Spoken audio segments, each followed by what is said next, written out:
This is a space of poetry, in some sense, more than it is a space of fact.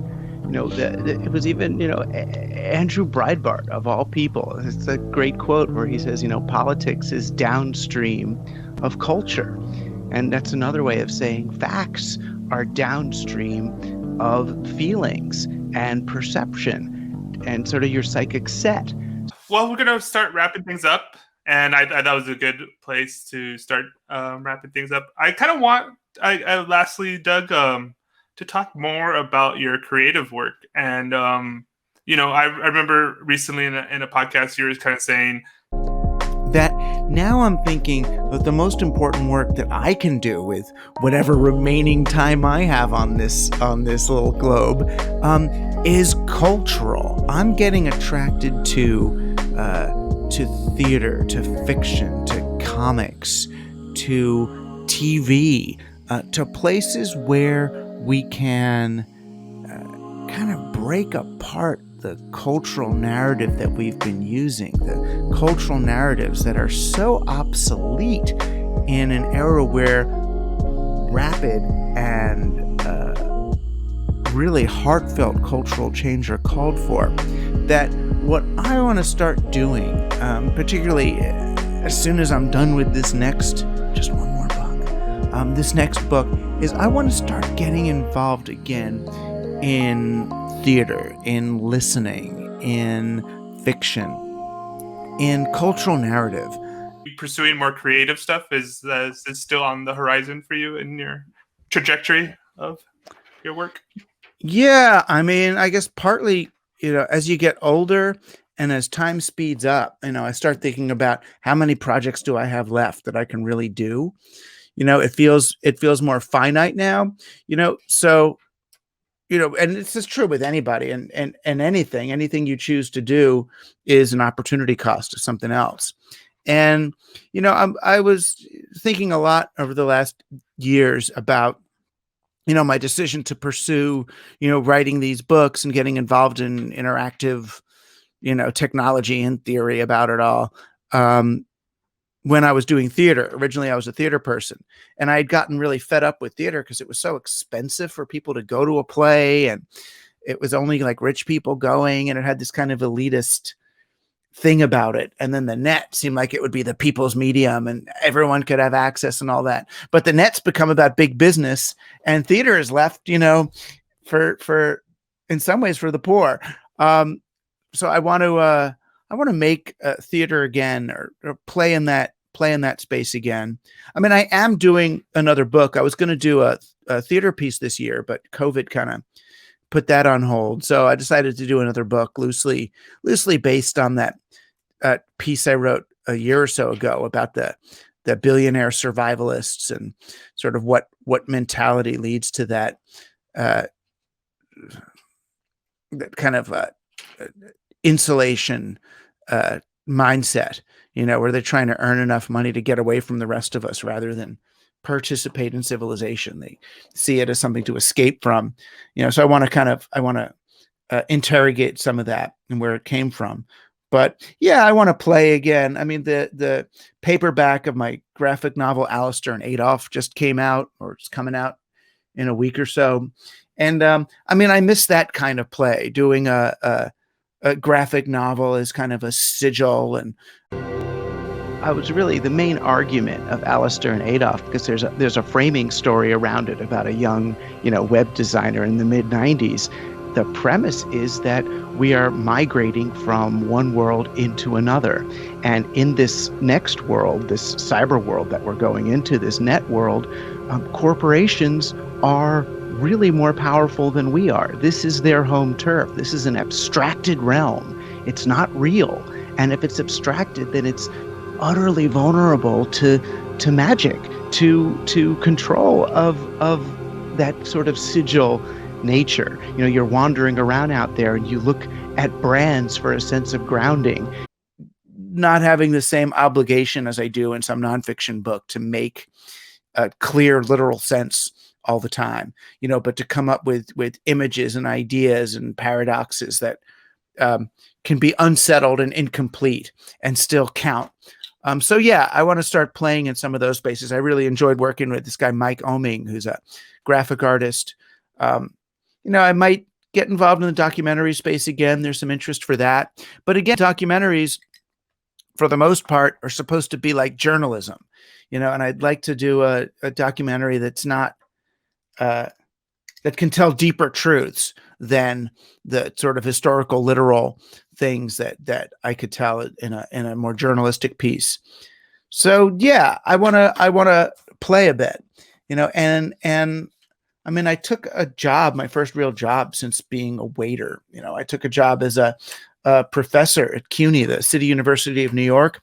And it's like, if that's going to pay the bills, if I have a job, then I really owe it to myself not to do any work that's just kind of that's for the gig. In other words, don't write articles because they're offering money. Don't do a talk because there's cash in it, because I got the cash, right? I've got the teaching job is enough to get by. I mean, assuming they don't close the schools or anything, which anything can happen these days, but assuming that works. So then I should go nuts in my regular work, at least play on the edges. I got something out of, playing keyboards with Genesis Peorage and Psychic TV, or, writing graphic novels, or writing the novel Ecstasy Club, or, I'm looking now at talking to some producers about making Ecstasy Club as a TV series, like a streaming series. So something just, I kind of want to play in some fun, weird way rather than, do something important. I was doing a deep dive on you and reading different things, and I was actually reading the DisinfoCon interview, and in it I had this idea of a TV series for you.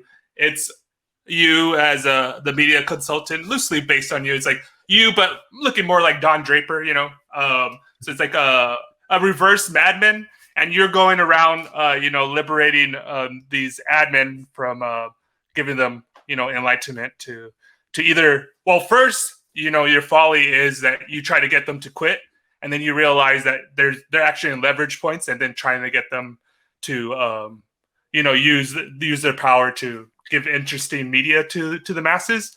But then it leads to you actually manifesting that commercial of Pepsi giving it to the riot police. You remember that commercial? And so you're like, that's like the end of it, like in the end of Mad Men, where he has like this like fantasy of like a Coca-Cola commercial, but like your whole life like led up to just you're responsible for that commercial, and so I fucked it up in the end. Yeah. Well, though, on a certain level, what's that woman's name? Kylie? Is that Kylie Jenner or Caitlyn Jenner? Kylie. Yeah. Caitlyn Jenner. It's a Jenner person. It's not a Kardashian. It's a Jenner. Yeah. People get pissed off if I say something like this, but what the heck? I feel like she didn't just reveal Pepsi's desperate attitude to co-opt a trend and reduce a trend to fashion, but she kind of revealed how much of youth protest is fashion. In a certain way. I mean, BLM is real. I mean, it's real, and these are real causes, and George Floyd, and it's all real. But there are the fact that they were able to identify certain kind of fashion trends, certain kinds of slogans, certain kinds of hand motions, that there's a performative aspect to that it's interesting seeing, and how much, certainly when you see it in New York with a whole bunch of college kids, how much of a political movement is just friggin' trendy for them, and a lot of it is, so I look at like Extinction Rebellion, which I'm part of, and since the very early days, but so much of Extinction Rebellion was about making climate change punk and cool again, in that performative way. And there's a power to that, but it's almost always short term. If you make something fashionable, then you're always going to risk going out of fashion, and you've got to somehow tap into something that's at a deeper layer of society than that fashionista activism. And I felt like that Jenner, or maybe unwittingly, revealed something about our activism that we need to look at.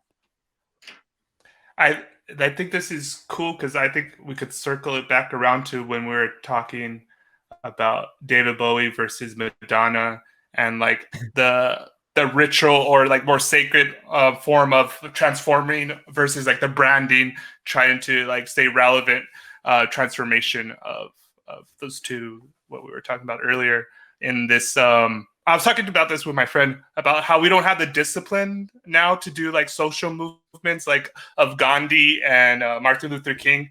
And I think this is kind of like this more performative version of it instead of more sacred, rooted into the soul of, you know, the chanting and bringing people in communion together instead of just like, oh, we're posting it.